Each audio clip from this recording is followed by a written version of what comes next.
আজি জলেশ্বৰ সমষ্টিৰ ৰাখালকিল্লা হলদিবাড়ি স্থিত দাৰুল উলুম আল ফালা বানাত মাদ্ৰাসাৰ উদ্বোধনী সভা এক গাম্ভীৰ্যপূৰ্ণ আৰু উৎসৱমুখৰ পৰিৱেশত অনুষ্ঠিত হয়।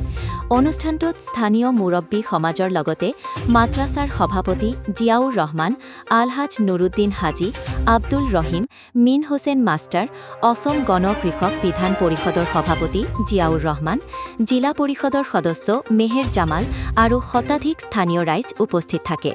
আলহাজ মতলেব উদ্দিন আহমেদৰ সভাপতিত্বত অনুষ্ঠানটো সুচাৰুৰূপে সম্পন্ন হয়। জহিৰুল ইছলামৰ চমু ভাষণে উপস্থিত ৰাইজৰ মাজত নতুন উদ্দীপনা আৰু উৎসাহৰ সৃষ্টি কৰে। আনহাতে গৌৰনগৰ গাঁও পঞ্চায়ত আৰু শিমলাবাৰী গাঁও পঞ্চায়তৰ সভাপতি দুগৰাকীয়ে অনুষ্ঠানটোৰ উন্নয়নৰ বাবে বিশেষ সহায় সহযোগিতা আগবঢ়াব বুলি মন্তব্য কৰে। শেষত জহিৰুল ইছলামে ৰাইজৰ পৰা দোৱা আৰু আশীৰ্বাদ বিচাৰে।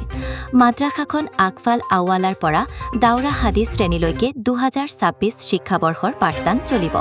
ছাত্ৰ-ছাত্ৰীসকলৰ মন মানসিকতা উৎফুল্ল কৰি ৰাখিবলৈ হামদু নাট আৰু ইছলামী সংগীতৰ নিয়মীয়া চৰ্চা কৰোৱা হ'ব।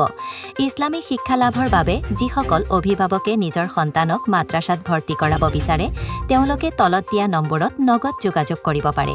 সভাপতি জিয়াউৰ ৰহমান 600000402541, আব্দুল ৰহিম 9678826727, মিন হোসেন মাষ্টাৰ 9101365686।